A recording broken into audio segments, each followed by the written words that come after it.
अस्सलाम वालेकुम दोस्तों, कैसे हैं आप लोग। उम्मीद करते हैं खैरियत से होंगे। कल की वीडियो आपने देखी है तो उसके अंदर मैंने आपको एक रेजिस्टेंस जोन बताया था कि करीब करीब ट्रबल जोन जो है हमारे लिए यही है और यहाँ से हमें एक रिजेक्शन मिल सकती है। तो वो जोन था हमारा ये वाला ट्रेंड लाइन का जोन। बिटकॉइन उससे पहले रिजेक्ट हुआ है और नीचे आया। जो सपोर्ट आपको कल की वीडियो में बताया था एग्जैक्टली बिटकॉइन ने आके उसको रिटेस्ट किया। क्या सपोर्ट बताया था मैंने आपको? 1,07,000 का डिमांड जोन, और आपके सामने की बिटकॉइन ने उसी को आके रिटेस्ट किया। तो जैसा बताया था कल की वीडियो के अंदर एग्जैक्टली बिटकॉइन अभी तक वैसा ही कर रहा है। तो उम्मीद कर रहा हूँ कि आप लोग जो है ना रोज़ाना की जो मेरे अपडेट्स हैं इनको पसंद करते हो, और अगर पसंद करते हो तो यार लाइक क्यों नहीं करते हो। व्यूज़ ज़्यादा होते हैं, लाइक्स कम होते हैं, तो ये नाइंसाफ़ी नहीं होनी चाहिए। देखो वीडियो को, उसके बाद लाइक करो और उसके बाद फीडबैक एक लाजमी दो, चाहे हाय हेलो करो, कुछ भी करो, कमेंट लाजमी करो। इससे क्या होता है, इससे इस वीडियो की रीच बढ़ती है। जब रीच बढ़ेगी, ज़्यादा लोगों तक वीडियो पहुंचेगी और जाहिर सी बात है हमारी कम्युनिटी बड़ी होगी तो हम सबको फ़ायदा मिलेगा। मेरा आपको रिस्पॉन्स अच्छा मिलेगा, मेरी आपको सपोर्ट ज़्यादा मिलेगी। तो हरगिज़ हरगिज़ अपनी सपोर्ट में कंजूसी मत दिखाया करो। बहरहाल यहाँ से आगे बढ़ते हैं, आपको बिटकॉइन के बारे में दोबारा बताते हैं कि बिटकॉइन में अभी क्या चल रहा है, क्या अगला मूव हो सकता है, और इसके अलावा ऑल्ट कॉइन्स बताएंगे कुछ आपको जो इस टाइम चार्ट पे अच्छे दिख रहे हैं कि इनके अंदर आप एंट्रीज जो पार्ट्स बना सकते हो। और इसके अलावा फंडामेंटली भी कल एक बहुत बड़ी खबर आई थी, उसने भी यहाँ पर हमारे एनालिसिस को एक सपोर्ट दी थी, एक पुश दी थी। वो मिसाल है ना, गिरती हुई दीवार को एक और धक्का दो तो आप उसे जो है धक्का समझ सकते हो। तो वो क्या अपडेट थी, पहले उसको डिस्कस कर लेते हैं। उसके बाद फिर टेक्निकली मार्केट को देखेंगे क्या चल रहा है मार्केट के अंदर, बुलिश है बेरिश है।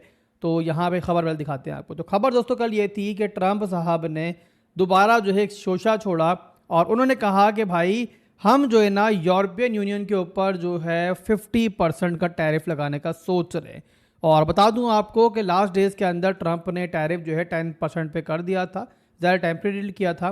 बट बहरहाल अभी जो बात हुई है उसको देखकर मार्केट थोड़ी डबुगाई है और ओवरऑल एक पैनिक ज़रूर फैला है। जो नए इन्वेस्टर्स दाखिल होने का सोच रहे थे वो यहाँ पर थोड़ा सा अब घबरा गए हैं। बट क्या घबराहट ये लंबी चलेगी? तो बिल्कुल नहीं, मैं नहीं समझता।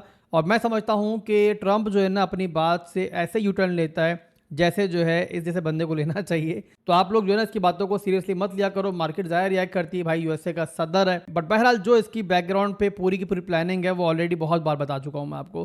तो बहरहाल दोस्तों यहाँ पे कमिंग डेज में ओल्ड कॉइन्स जो हैं आपके दोबारा एक अच्छी रैली की तरफ जा सकते हैं। तो उनके लिए अगर आप ओल्ड कॉइन्स लेना चाहो, ज़रा पार्ट्स में लेना, एक पार्ट में नहीं लेते हैं कभी भी एंट्री, तो आपको लेनी चाहिए। और किन ओल्ड कॉइन्स में हो सकती है बताते हैं अभी। आप पहले बिटकॉइन को देखते हैं फिर आगे बढ़ते हैं। तो बिटकॉइन का चार्ट मैंने ओपन कर लिया है और यहाँ पे इस टाइम बिटकॉइन चल रहा है अपनी एक सपोर्ट के ऊपर। ये सपोर्ट कौन सी है? प्रीवियस दो ऑल टाइम हाइज जो बने हैं उनकी बॉडी क्लोजिंग कहाँ पर हुई है? 1,06,000 से नीचे। तो 1,06,000 का एरिया जो है वो हम उससे एक ब्रेकर जोन जो है कह सकते हैं। तो ये हमारी पहली सपोर्ट थी और इसीलिए मैंने पहली सपोर्ट आपको यही एरिया दिया था, 1,07,000 के आसपास एरिया दिया था। और वहीं से बिटकॉइन बाउंस बैक कर रहा है। एनीवेज इसके बाद जो इससे भी इंपॉर्टेंट सपोर्ट थी वो भी कल की वीडियो में बताई थी मैंने आपको, और वो है हमारा ये 1,05,000 से लेके 1,04,000 का जोन। जब तक वीकेंड चल रहा है ये चांस मौजूद है कि बिटकॉइन आपको यहाँ तक भी दिख सकता है, एक टैब आपको और यहाँ पे दे सकता है। और अगर ऐसा होता है तो यहाँ पे जो है ना आप लोगों को घबराना नहीं है। क्यों नहीं घबराना है? उसका रीज़न ये है कि यहाँ पर जो है ना हमारा एक डेली सपोर्ट एरिया है। ये देखो आप यहाँ पे, ये हाई बना, ये लो बना, एक नया हाई बना।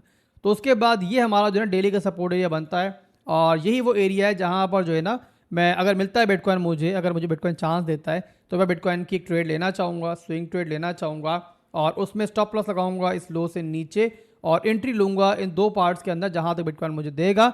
और उसके बाद जो मैं टारगेट करूँगा वो नए हाईस को टारगेट करूँगा। यानी कि एक तो होगा हमारा प्रीवियस ऑल टाइम हाई 1,10,000 जो बना है अभी एरिया, उसके बाद जो नेक्स्ट हमारा टारगेट होगा वो 1,15,000 के एरिया में होगा। तो एक स्विंग एंट्री, एक अच्छी एंट्री जो है अगर मिलती है हमें तो उसे कंसिडर करेंगे। अभी के लिए बहरहाल बिटकॉइन जो है इस लोकल सपोर्ट से बाउंस बैक कर रहा है।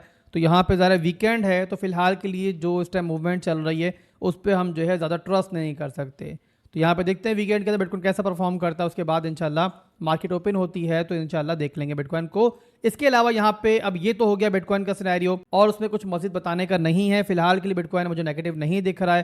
जो रिट्रेसमेंट आ रही है वो एक हेल्दी रिट्रेसमेंट है और एक नेचुरल चीज़ है। जाहिर है जो चीज़ ऊपर जाएगी वो नीचे भी आएगी। अब यहाँ से चलते हैं ऑल्ट कॉइन्स की तरफ और देखते कौन से ऐसे ओल्ड कॉइन्स जो अच्छे दिख रहे हैं। बट उससे पहले यहाँ पे इथेरियम पे एक नज़र डालते हैं कि इथेरियम के अंदर क्या चल रहा है, ताकि इथेरियम के अंदर कोई अगर बाइंग करना चाह रहा है तो वो कहाँ कर सकता है, वैसे मालूम पड़ जाए। तो यहाँ पे देखो इथेरियम को, इथेरियम के बारे में आप लोग याद होगा कि मैंने लास्ट वीडियोज़ के अंदर आपको इसके एनालिसिस दिए थे कि इथेरियम का स्ट्रक्चर जो है वो नीचे की तरफ ब्रेक कर चुका है। तो मोस्ट प्रॉब्ली इथेरियम जो है ऊपर हमारे रेजिस्टेंस एरिया से दोबारा रिजेक्शन लेगा। तो यहाँ पे देखो सिंपल स्ट्रक्चर था, इथेरियम का हाई बना, लो बना, एक नया हाई बना, ये था प्रीवियस लो, उसके नीचे क्लोजिंग हुई, तो यहाँ पे ज़ाहिर है ये हमारा पूरा स्ट्रॉन्ग हाई का जोन है। इसके अलावा यहाँ पर हमारा जो हिस्ट्रिकल रेजिस्टेंस एरिया है वो भी मौजूद है, तो वहीं से रिजेक्शन हुई है और इस टाइम चल रहा है इथेरियम 2500 के आसपास। तो यहाँ पे फिलहाल के लिए स्ट्रक्चर जो है इथेरियम का वो नीचे की तरफ ही है और इथेरियम के अंदर एंट्रीज जो है दो तरह से बन सकती है, अगर आप लोग सेफ एंट्री लेना चाह रहे हो। अदरवाइज अगर आपका मिड टर्म लॉन्ग टर्म का प्लानिंग है तो फिर तो इथेरियम को जो है आप पार्ट्स में एक्यूमुलेट करना स्टार्ट कर सकते हो। एक यहाँ पे एंट्री ले सकते हो, सेकंड अगर इथेरियम नीचे आएगा तो आप 2100 पे एंट्री ले लेना, एक एंट्री साइड पे कर लेना। इस तरीके से आपकी अच्छी बाइंग जो है इथेरियम के तो हो जाएगी। बट अगर आप एक स्विंग ट्रेड लेना चाह रहे हो, एक सेफ एंट्री लेना चाह रहे हो, तो फिर यहाँ पर या तो इथेरियम इस जोन को रिक्लेम करे जो कि हमारा मेजर एक रेजिस्टेंस जोन है, माजी के अंदर भी हमेशा एक बहुत स्ट्रॉन्ग रेजिस्टेंस जो है इथेरियम को यहाँ से मिलती है। या तो ये इथेरियम क्लेम कर ले तो एंट्री बन सकती है, स्विंग ट्रेड बन सकती है, या फिर इथेरियम नीचे आए और इन सपोर्ट्स पे आए 2340 और इसके अलावा 2130 के ऊपर, तो यहाँ पे जो है हम एंट्री बनाने का सोच सकते हैं। तो ये हो गया एक छोटा सा इथेरियम का सिनेरियो बता दिया मैंने आपको। अब इसके बाद चलते हैं कुछ ऑल्ट कॉइन्स की तरफ जो इस टाइम चार्ट से मुझे अच्छे दिख रहे हैं। उनमें एक तो ऑन्डो है, ऑन्डो को चार्ट में ओपन कर लेता हूँ। अब ऑन्डो के अंदर लास्ट डेज के अंदर हमने दो आपको एंट्रीज करवाई थी, एक स्पॉट में इन्वेस्टमेंट के लिए करवाई थी, वो बिटकॉइन के लोकल बॉटम पे ली थी, वो काफ़ी नीचे, तो उसके बारे में ज़्यादा कुछ नहीं करना, आपने सिंपली होल्ड करना है। इसके अलावा एक हमने एंट्री करवाई थी स्विंग ट्रेड के लिए जो कि रिसेंटली ही करवाई थी, कुछ दिन पहले 0.9 के आसपास उसमें एंट्री थी आपकी और फर्स्ट टारगेट था हमारा $1 के आसपास। तो वहाँ पे वो टारगेट जो है हमारा फर्स्ट हिट हुआ, एक अच्छा प्रॉफिट बनाया आपने और दोबारा जो है ऑन्डो अब आपके उसी डिमांड जोन की तरफ जा रहा है। तो ऑन्डो के अंदर दो पार्ट्स पर एंट्री देख सकते हो। एक तो हो गया आपका 4 घंटे का स्ट्रॉन्ग लो का एरिया, मैं 4 घंटे में भी आपको दिखा दूं तो ये देखो, ये हमारा 4 घंटे का एक स्ट्रॉन्ग लो का एरिया है। तो एक एंट्री आप ऑन्डो के अंदर यहाँ देख सकते हो, ऑन्डो मिलता है आपको 0.9 के आसपास।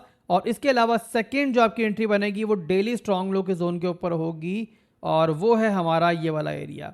तो 0.8290 पे आप सेकेंड एंट्री करना। ये दो एंट्रीज है ऑन्डो की। और इसके अलावा यहाँ पे एक और ऑल्ट कॉइन जो हम देखेंगे वो है नियर। नियर के चार्ट में ओपन कर लेता हूँ। नियर एक अंडर परफॉर्मिंग ऑल्ट कॉइन चल रहा है फिलहाल के लिए, इसमें वो जंप नहीं आया जो हम यहाँ पे नियर के अंदर माजी में देखते रहते हैं। अभी के लिए नियर जो है काफ़ी अंडर परफॉर्मिंग ऑल्ट कॉइन है, बट अगर ओवरऑल देखें ना नियर को, तो यहाँ पे नियर जो है वो चार्ट पे बुरा नहीं दिख रहा है। मैं आपको दिखाता हूँ, थोड़ा चार्ट में क्लियर करता हूँ। तो नियर के अंदर एक हेड एंड शोल्डर का पैटर्न भी बन रहा था, वहाँ से ब्रेकआउट मिला है, उसी एरिया में एक रीटेस्ट हमें मिलता हुआ दिखा है लास्ट डेज के अंदर। और इसके अलावा यहाँ पे हमें स्ट्रक्चर ब्रेक भी जो है नियर का मिला है इस लेवल के ऊपर, ठीक है। तो अब यहाँ पे नियर का नीचे आता है ना, तो नियर को भी आप दो पार्ट्स देख सकते हो। एक तो आपकी एंट्री हो जाएगी नियर के अंदर, इन केस अगर आपको नियर यहाँ मिल जाता है तो ये बनता है आपका 2.667 का एरिया। और सेकेंड एंट्री बनेगी स्पॉट के अंदर, अगर इन केस आपको नियर यहाँ मिल जाता है तो वो रेंज है हमारी ये वाली 2.213 की रेंज, ठीक है। इसके अलावा एक आखिरी ऑल्ट कॉइन देखेंगे सुई, जिसका एक रीसेंट फंड भी आया है मार्केट के अंदर। एक हैकिंग अटैक हुआ जिसके बारे में लास्ट वीडियो में डिस्कस भी हमने किया था, उसकी वजह से जो इसकी ब्लॉकचेन पे डिफरेंट ऑल्ट कॉइन्स हैं वो भी डंप हुए हैं और इसके सुई भी इन दिनों के दरमियान जो है डंप ही हो रहा है। तो यहाँ बहरहाल सुई एक बड़ा कॉइन है, वापसी भी करेगा। तो अगर सुई के अंदर कोई एंट्री बनाना चाह रहा है और सुई आपको इसके डिमांड जोन में मिल जाता है तो आप इसे देख सकते हो। और सुई का डिमांड जोन जो बनेगा इस लिहाज से वो बनेगा 3.2492 का एरिया। तो यहाँ पे एक लिमिट ऑर्डर लगा लो, आपको सुई यहाँ मिलता है तो आप एक एंट्री यहाँ ले लेना और सेकंड एक एंट्री साइड पे कर लेना, वो हम बाद में देखेंगे अगर हमें डीसी का मौका मिलेगा। तो ये तीन ऑल्ट कॉइन्स हैं जो बताए हैं मैंने अभी आपको। इसके अलावा फिलहाल के लिए वीकेंड चल रहा है तो वॉल्यूम यहाँ पे वीकेंड्स पे नॉर्मली कम ही होता है। बहरहाल यहाँ पे दोस्तों अगली वीडियो के अंदर कुछ ऑल्ट कॉइन्स मजीद भी आपको बताएंगे जो काफ़ी अच्छे दिख रहे हैं मुझे चार्ट्स के ऊपर, तो उसका भी वेट कीजिएगा। फिर मिलेंगे बहुत जल्द इंशाल्लाह। अल्लाह हाफिज़।